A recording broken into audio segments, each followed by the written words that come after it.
Fifth question देखते हैं। Given sec theta is equal to 13/12। sec theta आपको given है 13/12। Calculate all other trigonometric ratios. sec theta को छोड़ के जितने भी ट्रिग्नोमेट्रिक रेशियोज बच रहे हैं वो सारे आपको कैलकुलेट करने हैं। सबसे पहला काम, एक ट्रायंगल बना लीजिए, राइट एंगल्ड ट्रायंगल से this is a right angle triangle ABC, right angled at B।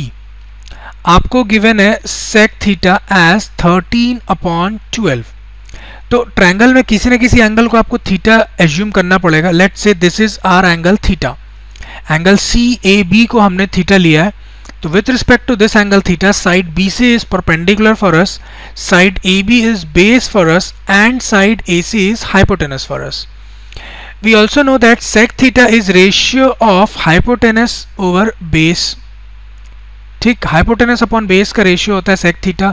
इसका मतलब आप हाइपोटेनस अपॉन बेस को लिख सकते हैं एज 13/12। मतलब hypotenuse can be taken as 13K and base can be taken as 12K। तो ट्रायंगल के दो साइड्स पता चल गया आपको, हाइपोटेनस पता चल गया आपको एज 13K, बेस पता चल गया आपको एज 12K। परपेंडिकुलर BC आपके पास अननोन है, तो उसको आप पाइथागोरस थ्योरम से निकाल लीजिए। सो बाय पाइथागोरस थ्योरम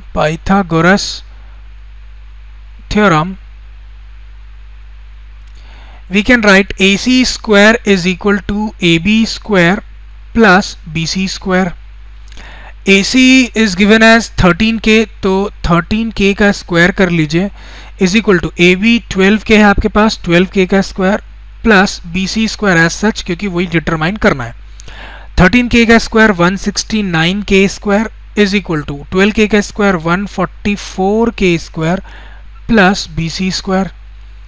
अब 144K स्क्वायर को आप LHS में लेके जाइए, तो ये हो जाएगा 169K square minus 144K square is equal to BC square.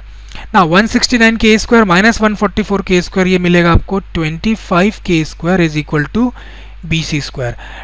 For calculating BC, you should take square root on both the sides. Taking root on both the sides, we will get BC as plus minus 5K।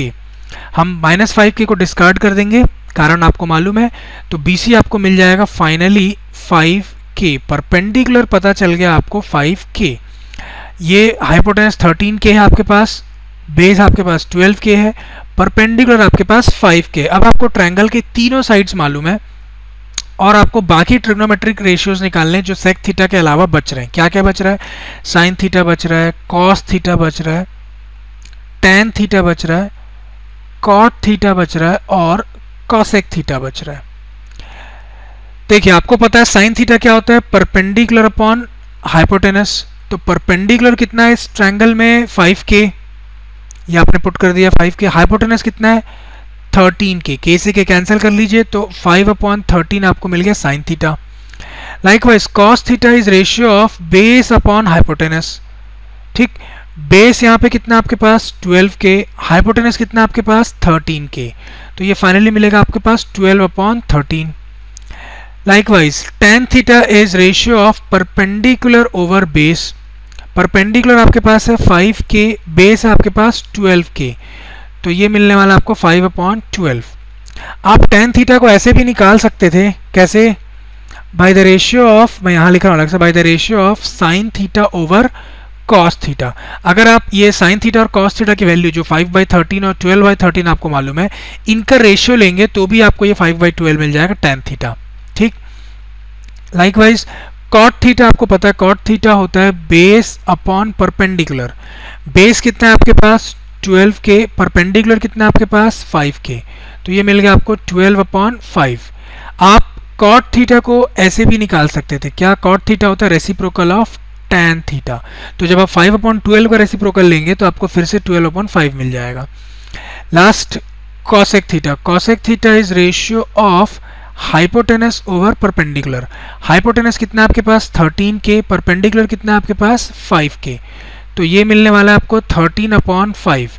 आप यहाँ भी cosec theta को निकाल सकते थे as reciprocal of sine theta. तो जब आप साइन थीटा विच इज 5/13 इसका रेसिप्रोकल लेंगे तो भी आपको 13/5 मिल जाएगा। आपने सारे ट्रिग्नोमेट्रिक रेशियोज निकाल लिए using sec theta. I hope आपको समझ में आ गया होगा, इजी क्वेश्चन था। अगला क्वेश्चन देखते हैं। Thanks for watching. We'd love for you to subscribe to our channel.